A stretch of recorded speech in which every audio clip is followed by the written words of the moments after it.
आज हम लोग परसेंटाइल्स के बारे में पढ़ेंगे। परसेंटाइल्स मीन्स इसका जो हिंदी मीनिंग है वो कहता है प्रतिशतांक, है ना। तो प्रतिशतांक ये प्राप्तांक है जिनसे कम अंक प्राप्त करने वाले छात्रों की संख्या प्रतिशत में दी गई होती है। यानी जो प्रतिशतांक है वो ये प्राप्तांक है जिनसे कम अंक प्राप्त करने वाले छात्रों की संख्या प्रतिशत में दी गई होती है। एक एग्जाम्पल के तौर पर हम ले सकते हैं कि जैसे P10 है ना, P और फिर 10 परसेंटाइल को हम P से डिनोट करते हैं और P10 इसका अर्थ होता है P10 वो प्राप्तांक है जिसके नीचे 10% छात्र अंक प्राप्त करते हैं। तो एक बार फिर डिफिनेशन देख लो क्या है कि प्रतिशतांक ये प्राप्तांक है जिनसे कम अंक प्राप्त करने वाले छात्रों की संख्या प्रतिशत में दी गई होती है ना। तो P10 वो प्राप्तांक है, P10 से आपको ये पता चल रहा है कि जिससे वो प्राप्तांक है जिसके नीचे 10% छात्र अंक प्राप्त करते हैं। इसी तरह से अगर P20 हो तो हम ये कहेंगे P20 वो प्राप्तांक है जिसके नीचे 20% छात्र अंक प्राप्त करते हैं।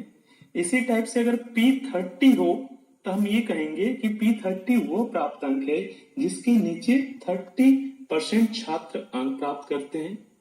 इसी टाइप से अगर P40 हो तो हम कहेंगे P40 वो प्राप्तांक है जिसके नीचे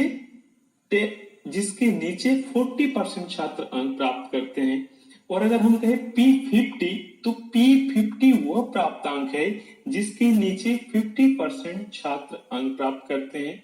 इसी टाइप से अगर हम P60 कहें तो P60 वो प्राप्तांक है जिसके नीचे 60% छात्र अंक प्राप्त करते हैं,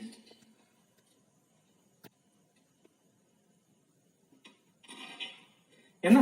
अब परसेंटाइल रैंक है ना, इसको कहते हैं प्रतिशतीय क्रमांक।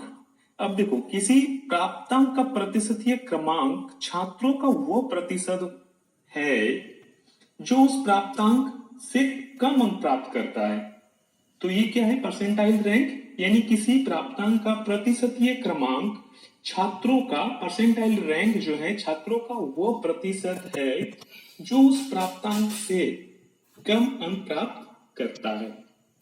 एग्जाम्पल के तौर पर हम देख सकते हैं कि यदि प्राप्तांक 62 यानी स्कोर जो 62 है का percentile rank that means PR 85 है तो इसका अर्थ है 62 से कम अंक प्राप्त करने वाले छात्रों का प्रतिशत 85 है ना।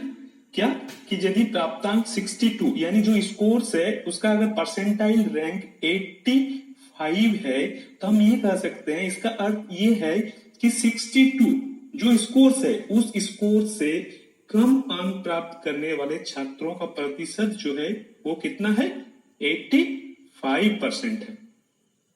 इन अदर वर्ड्स में हम ये कह सकते हैं इनको दूसरी तरीके से कि 85% छात्रों के अंक जो है 62 से कम है। 85% यानी परसेंटाइल रैंक आपको ये चीज बता रहा है कि उस प्राप्तांक से कम अंक प्राप्त करता है ना। अगर मान लीजिए कोई स्कोर्स दिया हुआ हो और स्कोर्स का परसेंटाइल रैंक दिया हुआ हो तो वो इस चीज को एक्सप्लेन करता है कि उससे उस स्कोर से कम अंक प्राप्त करने वाले छात्रों का प्रतिशत जितना प्रतिशत दिया हुआ रहेगा उतना होगा। अगर मान लीजिए अगर ये कहा जाए कि यदि प्राप्तांक 70 का परसेंटाइल रैंक 80 है तो इसका अर्थ है कि है ना 70 से कम अंक प्राप्त करने वाले छात्रों का प्रतिशत 80 है। तो इसको हम इस टाइप से परसेंटाइल रैंक से हम व्यक्त करते हैं। और percentile rank in other words में भी मैंने जैसे कहा यहाँ पे हो जाएगा कि 80% छात्रों के अंक 70 से कम है। दूसरे तरीके से यहाँ पे और एक चीज क्या है कि सततमक वितरण जो होता है का सततमक वितरण का वो प्राप्तांक ये बिंदु है जिसके नीचे प्राप्तांकों का एक निर्दिष्ट प्रतिशत होता है ना। इससे स्पेसिफाइड परसेंटेज को परसेंटाइल रैंक कहा जाता है।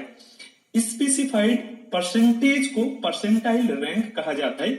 इस तरह शतात्मक कोटि यानी परसेंटाइल रैंक को परिभाषित करते हुए यह कहा जा सकता है कि शतात्मक कोटि यानी परसेंटाइल जो रैंक है वो 100 के प्राप्तांक मापनी स्कोर स्केल पर वो स्थान या बिंदु है जो किसी भी व्यक्ति को उसके प्राप्तांकों के आधार पर उससे मिलता है ना। एक बार फिर से किया, परसेंटाइल रैंक 100 के स्कोर्स मापने पर वो स्थान या बिंदु है जो किसी भी व्यक्ति को उसके on the basis off score पर उससे मिलता है। जैसे P80 है ना, P80 वह शतात्मक बिंदु है जिसके नीचे वितरण के 80% केसेस आते हैं। जैसे मैंने एक बार फिर से कहा था कि P80 क्या है, P80 वह शतात्मक बिंदु है जिसके नीचे वितरण के 80% केसेस आते हैं। अब हम देखते हैं कि what is the difference between percentile and percentile rank. शतात्मक तथा शतात्मक कोटि में मुख्य अंतर यह है कि शतात्मक कोटि जो परसेंटाइल रैंक है वो 0 से 100 तक ही हो सकता है, लेकिन शतात्मक का मान कुछ भी हो सकता है ना। परसेंटाइल का मान जो है वो कुछ भी हो सकता है, अर्थात 100 से ज्यादा भी या कम भी हो सकता है। लेकिन परसेंटाइल रैंक जो होंगे वो क्या होंगे, 0 से 100 के बीच ही होगा। शतात्मक का मान सचमुच में प्राप्तांक के अनुसार निश्चित होता है, लेकिन शतात्मक का मान जो होता है वो किस पे डिपेंड करता है, स्कोर्स पे डिपेंड करता है, स्कोर्स के अनुसार निश्चित होता है ना।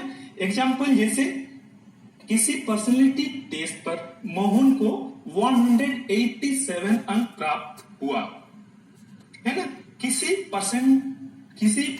पर्सनैलिटी टेस्ट एक व्यक्तित्व परीक्षण है, उसमें मोहन को जो स्कोर्स प्राप्त हुआ वो कितना हुआ, 187। यानी मैंने एक पर्सनैलिटी टेस्ट लिया और उस टेस्ट में मोहन ने जो स्कोर्स किया वो 187 और उसका अंक ऐसा है कि 90% व्यक्ति इससे नीचे है। यानी वो जो स्कोर्स है यानी कहने का मतलब उनको जो मिला 187 जो अंक मिला उससे नीचे कितने व्यक्ति हैं, 90%, 95%, 90% व्यक्ति जो है इससे नीचे है। तो यहाँ पे क्या हो जाएगा, शतात्मक प्राप्तांक ये जो 187 हुआ तथा शतात्मक कोटि 90 हुआ, जिसे हम PR 90 लिखा जाएगा। तो इनका स्कोर्स क्या होगा, परसेंटाइल का स्कोर्स हो गया, यानी परसेंटाइल जो हुआ वो क्या कह रहे कि शतात्मक प्राप्तांक जो हुआ, स्कोर जो हुआ वो 187 हुआ, और इनको जब हम कोटि में किए तो 90, शतात्मक कोटि 9 हुआ, जिससे हम PR 90 से डिनोट करते हैं, PR 90 लिखा जाएगा। तो आज हम लोग थ्योरी के बारे में जाने और नेक्स्ट क्लासेस में हम लोग इनके कुछ प्रॉब्लम को सोल्व करेंगे। Thank you.